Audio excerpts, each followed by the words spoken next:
Captain Sumeet Sabharwal. അഹമ്മദാബാദിൽ തകർന്നു വീണ air India 171 വിമാനത്തിൻ്റെ പൈലറ്റ്. ചില്ലറക്കാരനായിരുന്നില്ല ക്യാപ്റ്റൻ സുമീത്. എയർ ഇന്ത്യയുടെ സീനിയർ പൈലറ്റ്. വിമാനം പറത്തുന്നതിൽ 30 വർഷത്തെ പ്രവൃത്തി പരിചയം. 8200 മണിക്കൂർ കോക്പിറ്റിലിരുന്ന് വിമാനം പറത്തിയ അനുഭവ സമ്പത്ത്.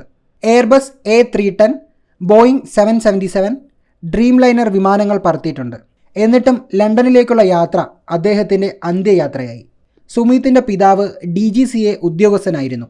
82-കാരനായ പിതാവിനൊപ്പം മുംബൈയിലെ ജൽവായു വിഹാറിലാണ് അദ്ദേഹത്തിൻ്റെ താമസം. സമയം കിട്ടുമ്പോഴെല്ലാം അച്ഛനെ കാണാനെത്തും. അച്ഛനോടൊപ്പം സമയം ചെലവഴിക്കാനായി ജോലി ഉപേക്ഷിക്കാൻ തീരുമാനിച്ചിരുന്നത്രേ സുമീത്. അവിവാഹിതനാണ് സുമീത്.